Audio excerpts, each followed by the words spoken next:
Spicy, true or false, rapid fire. Debt.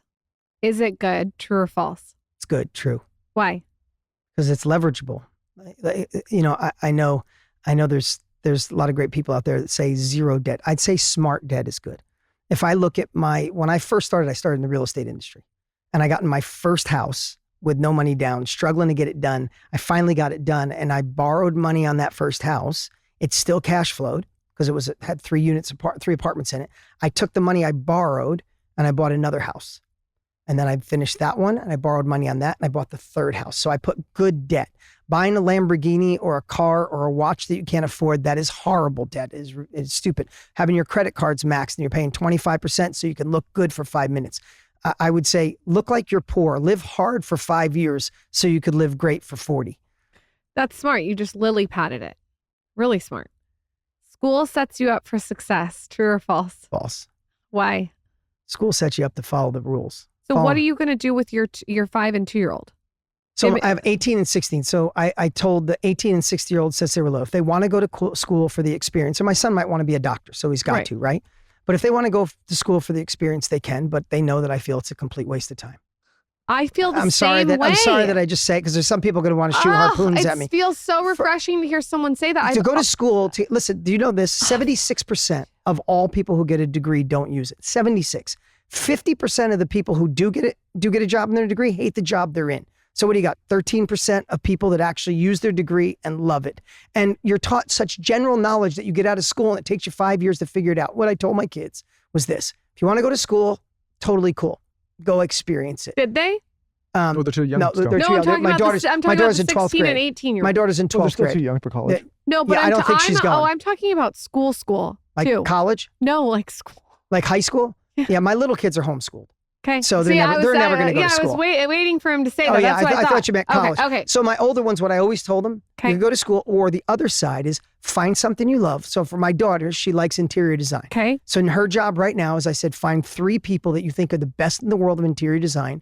You DM them, get a hold of them, and tell them you're going to be the best employee they've ever had for 2 years, and you're free. I'll support you while you go work under them. You learn from them, you get back, I'll help you start your interior design business. If someone had told me that at 16 years old, I can tell you right now, I would be twice as successful. Hands because down. I mean, we didn't have DM back then. Of course. But if someone had said, Lauren, go find somebody in your town. Branding expert. You know what's really messed up too? I was just sitting with my friend who I went to college with. We've known for forever. And I was sitting with him and we were talking about what we learned in college, and we both could not couldn't name anything. We couldn't really name what we learned.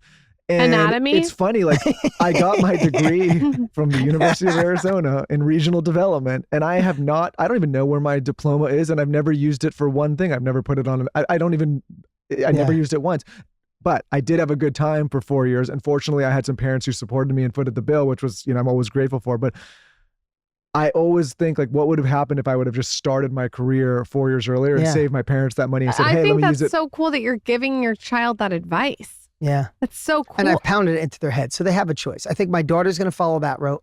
I think my son will go to college because he wants to experience it, but they have the choice. And then the 2 and the 5-year-old are homeschooling. They're going to be homeschooled. For the rest of the land? Yeah. Because I'm in a different phase with them too. And my wife, Lisa, and I have the most amazing relationship. I want them to learn. They're not here today, one of the rare times, but they come with me everywhere. So my son and daughter are going to grow up around it while they're homeschooled.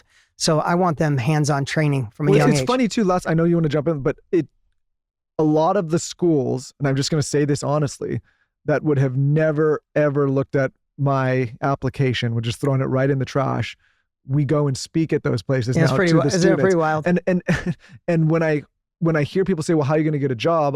Run it now as I hire people. I don't know where one person in this company went to college, nor do I care.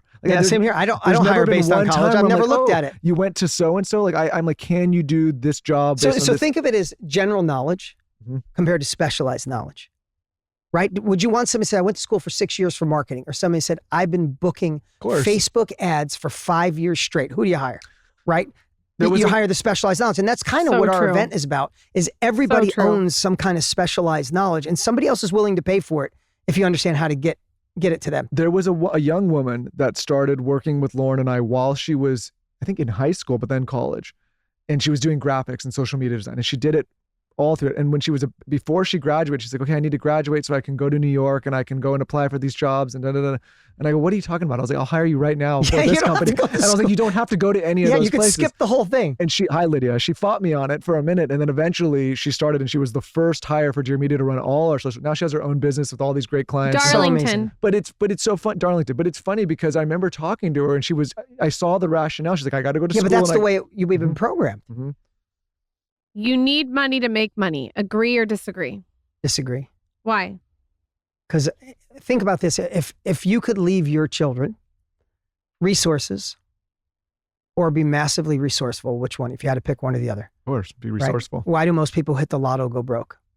They have money, but not resourcefulness. If you look at most entrepreneurs, most innovators, most creators, they found resourcefulness was way more valuable than resources, than money. What do I say to you all the time? Dean agrees with me. What do I say? I say all I care about is my number one for my children is resourcefulness. Oh, isn't it? I mean, it's number one. Because they'll always be fine. What if something happens to me? What if something went sideways? What if money's not worth anything anymore?